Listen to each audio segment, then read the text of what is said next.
Hai teman-teman, di videoku kali ini aku ingin menjelaskan mata kuliah apa saja yang diambil selama kuliah di program studi Magister Pengajaran Matematika ITB. Nah, berikut daftar mata kuliah di 4 semester 1, 2, 3, dan 4. Lihat pertama di semester 1, aku jelasin. Di semester 1 itu pertama argumentasi dan pembuktian matematika. Ini merupakan dasar awal bagi mahasiswa dalam berkomunikasi menggunakan tata bahasa dan logika di matematika. Jadi kalian akan mempelajari mengenai pernyataan, nilai kebenaran dari suatu pernyataan, berbagai bukti pembuktian maju, mundur, quantifier, pembuktian dengan kontradiksi, dengan kontrapositif, dan beberapa strategi pembuktian. Juga teknik penyelesaian masalah matematika.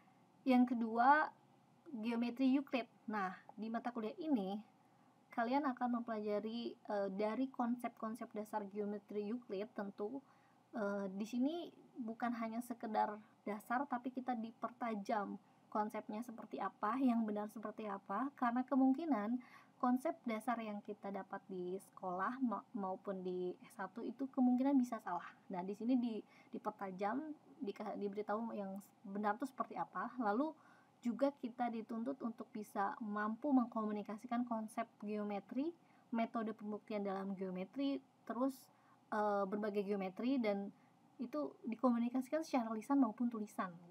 Lalu kombinatorika. Nah, mata kuliah ini adalah mata kuliah yang paling banyak materinya. Kalau kalian mau cari sumber bukunya, yaitu hampir semua angkatan dan siapapun dosennya itu menggunakan Kenneth Rosen. Bukunya itu hampir 900 halaman. Yang kita pelajari itu 10 sampai 11 bab. Setiap babnya ada banyak subbab. Ya, dari logika, pembuktian, terus induksi rekursif, peluang, prinsip dasar counting, banyak banget.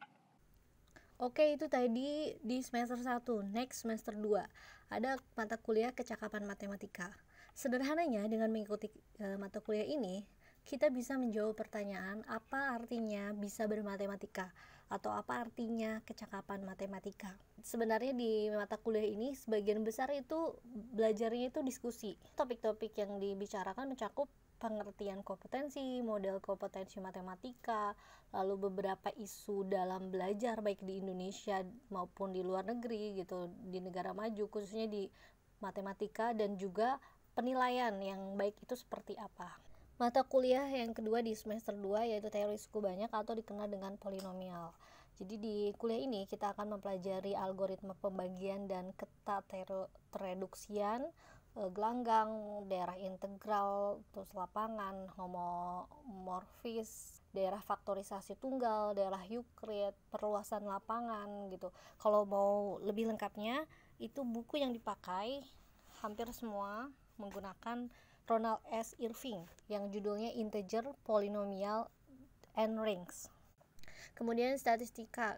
Jadi di mata kuliah ini kita mempelajari semua materi yang berkaitan dengan statistika, berawal dari mengetahui jenis data dan statistik deskriptif, lalu peluang, dan peluangnya itu juga berlanjut ya ke distribusi peluang diskrit dan kontinu. Semua jenis diskrit, binomial, Poisson, geometri, terus kontinu itu uniform, gamma, itu sampai dengan momen pembangkit, ekspektasi, variansinya juga itu dipelajari. Analisis data regresi, korelasi itu lebih mendalam. Dan uji hipotesis juga semua uji itu dipelajari, dan bedanya sama yang S1 jelas itu kita lebih memperdalam dan penyelesaian masalahnya juga lebih kompleks gitu ya, apalagi ujiannya. Oke, di semester 3 ada mata kuliah pembelajaran matematika sekolah. Di mata kuliah ini syaratnya kamu harus sudah mengikuti kecakapan matematika. Nah, dalam kuliah ini dikaji beberapa prinsip dalam teori belajar gitu, sama filosofinya dan tujuannya. Jadi kamu yang suka dengan filsafat ini kayaknya akan terasa menyenangkan gitu ya. Oh ya, di sini juga nanti akan ada tugas praktek mengajar ya, dan kalian diminta untuk inovatif dan unik dan menyenangkan gitu. Jadi praktek mengajar itu meskipun cuma 1 hari, tapi itu berkesan.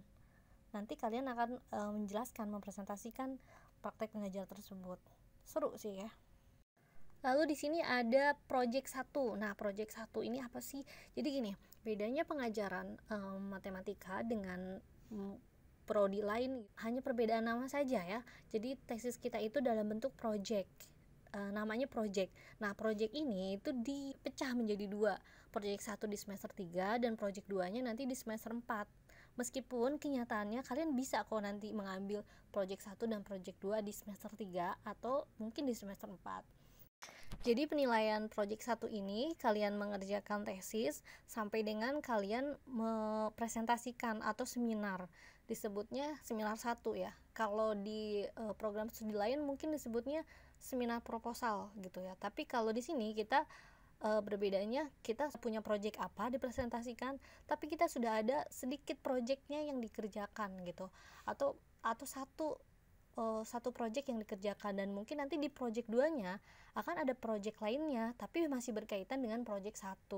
Nah, ini project 2 ini program studi lainnya disebut itu tesis gitu. Kita juga sama sih, bisa aja disebut tesis, tapi ini mata kuliahnya disebut project 2. Penilaian project 2 ini yaitu dalam bentuk seminar ya, seminar akhir sama dengan seminar tesis di prodi lainnya. Setelah projectnya semua selesai, setelah tesisnya selesai, itu diseminarkan untuk penilaian project 2. Oke, terakhir aku jelasin mata kuliah pilihan apa saja yang ditawarkan oleh program studi Magister Pengajaran Matematika. Sebagian besar mata kuliah pilihan ini penamaannya diawali dengan kata eksplorasi. Yang kita tahu eksplorasi itu berarti menjelajah, mengeksplor gitu ya, menyelidiki, terus mendapatkan pengalaman-pengalaman baru. Jadi materi yang didapatkan yaitu materi yang belum kita dapatkan sebelumnya. Nah, ini mata kuliah yang berawalan kata eksplorasi itu bergantung dosennya sebenarnya, tapi hampir ada kesamaan. Yang pertama ada teori bilangan dan aritmatika. Nah, kalau teori bilangan ini itu hampir semua dosen ya sama mempelajari tentang konsep teori bilangan, baik bilangan asli, prima, faktorisasi, modulo, disertai dengan pembuktian konsep tersebut.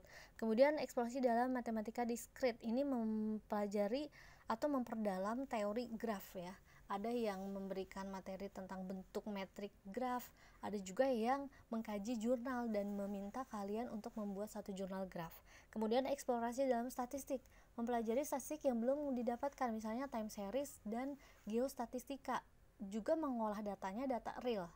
Kemudian eksplorasi dalam analisis, ini masih berkaitan dengan geometri, mempertajam konsep lingkaran, bilangan phi, bangun datar, bangun ruang, dan mencari garis singgung dengan rumus terbaru.